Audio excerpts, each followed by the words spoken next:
नमस्कार मित्रों, आपका स्वागत है पेश नेटवर्क में। आशा करते हैं कि आप सब सुखी होंगे, प्रसन्न होंगे। मैं 1.5 साल से वीडियो बना रहा हूं, लेकिन कोई वीडियो वायरल वगैरह नहीं हो रहा है।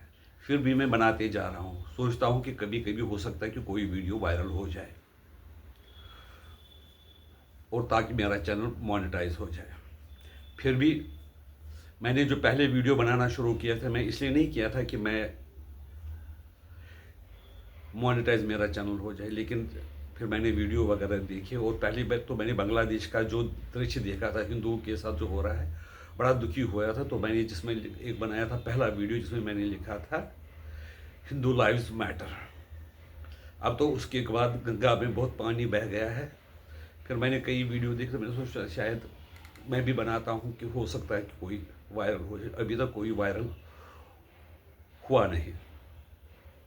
चलो जो भी है, एक आध वीडियो भी फिर भी बना ही लेता हूँ।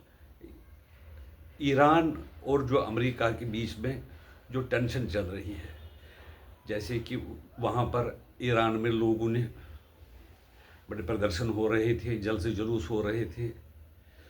तो अमेरिका ने ये कहा था कि हम रास्ते में है, तुम कार्रवाई करते रहो। लेकिन ईरान ने क्या किया है कि उसने जो प्रदर्शनकारियों को इस तरह से गोलियों से भून दिया, तो हज़ारों लोग मर गए। इसलिए किसी की हिम्मत नहीं, वो सब जो भी बच गए वो घरों में बैठ गए। इतना ही नहीं, जो जख्मी हो गए और अस्पतालों में उनको एडमिट किया जाता है, तो उनको भी अस्पताल में एडमिट करके मार दिया जाता है। ये है चेहरा ईरान के प्रशासन का।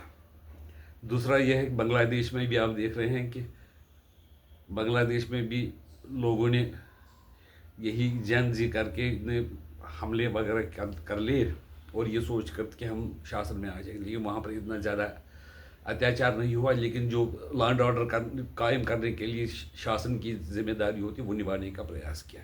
नेपाल में भी ऐसा ही हुआ, तो वहाँ के जो OKP ओली है उन्होंने इस्तीफा दे दिया और 5 मार्च को वहाँ पर इलेक्शन हो रहे हैं। अब अमेरिका चाहता, देखो कि आप अगर ईरान से कह रहा है कि अगर आप लोगों पर अत्याचार करोगे तो हम आप पर हमला करेंगे। तो ईरान का ये कह रहा है कि ये हमारा अंदरूनी मामला है, हमारे मामलों में आप दखल नहीं दे सकते हो।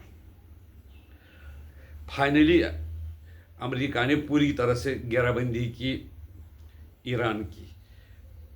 बड़े बड़े जो फ्लीट लाए थे वो भी, गेराल्ड फोर्ड, इब्राहिम लिंकन वाले फ्लीट, जिसमें कि 90 किसी पे 90 एयरक्राफ्ट रहते हैं, किसी पे 50, किसी पे 60, और पूरी तरह से जो उनकी बेस है ईरान के दाएं बाएं, उसमें भी उन्होंने पूरी तैयारी कर ली है। लेकिन दूसरी साइड से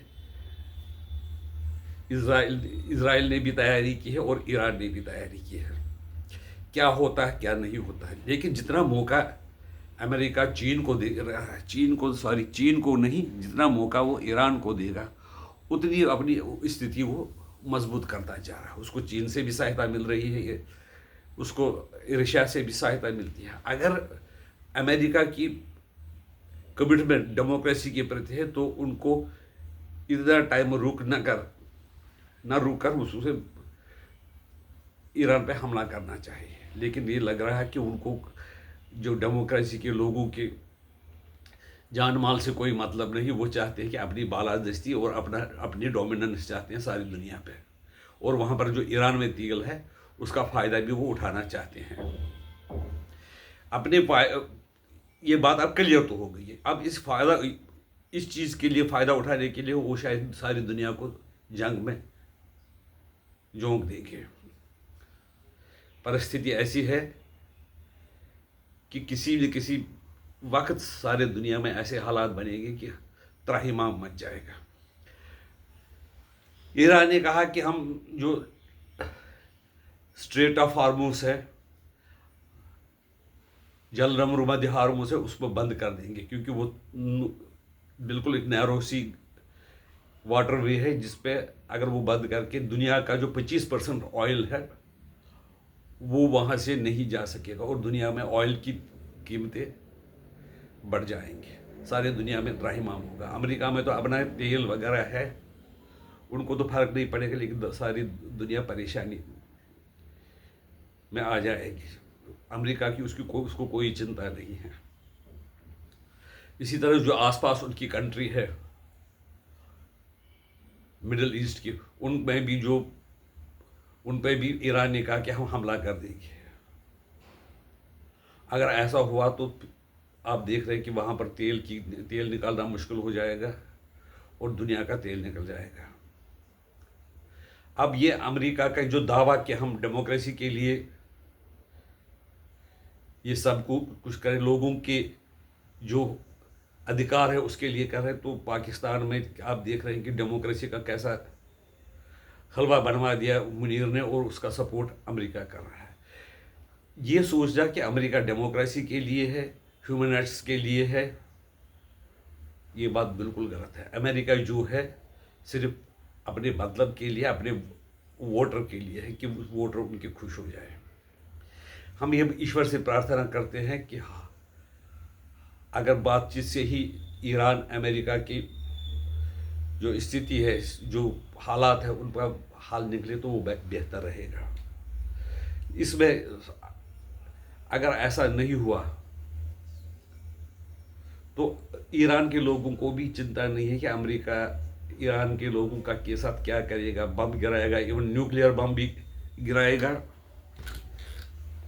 तो भी ईरान के लोगों को कोई चिंता की, जो प्रशासक है उनको कोई चिंता है, न अमेरिका को चिंता है।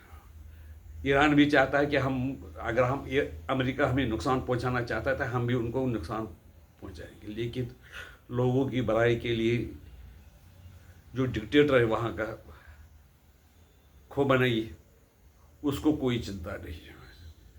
और जिस पाकिस्तान में क्या हो रहा है, डिक्टेटर के कारण लोगों के साथ क्या हो, वो अपना भला देख रहे हैं, किस तरह से वो फंड्स ट्रांसफ़र करके अपनी पोस्ट रिटायरमेंट लाइफ, या अगर कभी मजबूरी में जाना हुआ तो कैसे मज़े से रहेंगी। और ये क्या होता है, जो ऐसे डिक्टेटर वगैरह क्या करते हैं, जो अपने करप्शन के पैसे, चाहे ईरान हो या कोई भी डिक्टेटर हो, अपने पैसे दूसरे देशों में पहले ही पहुंचा देते हैं। यानी कि दूसरे देशों को फ़ायदा होता है, जहां अगर किसी जगह $1 अरब $2 अरब आ गई बिना मतलब के, और उसको शरण दे दी, प्रॉपर्टी भी खुद, तो उस देश का फ़ायदा है। इस तरह से ये जो करप्ट और जो करप्ट डिक्टेटर होते हैं, वो देश की भलाई के लिए नहीं काम करते। वो ज़्यादा से ज़्यादा जो बड़ा काम करते हैं, अपने हित के लिए काम करते हैं। ईश्वर से हम प्रार्थना करते हैं कि अमेरिका ईरान का जो केस है उसमें शांति से समाधान मिले, ताकि ईरान की लोग भी सुख की ज़िंदगी जी सके और दुनिया के देशों में भी तेल के दाम ना बढ़े। लेकिन इसमें भी अमेरिका को ये फ़ायदा रहता है कि वो क्या करते हैं, जब भी हालात ऐसे होते हैं तो अपने हथियार ज़्यादा भेज देता है। बस ये जानकारी देनी थी। बाकी आप तो समझदार है ही, आप देख सकते हैं कि क्या दुनिया के लिए क्या भला है और क्या नहीं है। हम तो ज़्यादा ये हथियारों से काम नहीं चलते, हम तो वीडियो बनाकर ही अपनी बात समझा सकते हैं। नमस्कार, भारत माता की जय। जय जय श्री राम।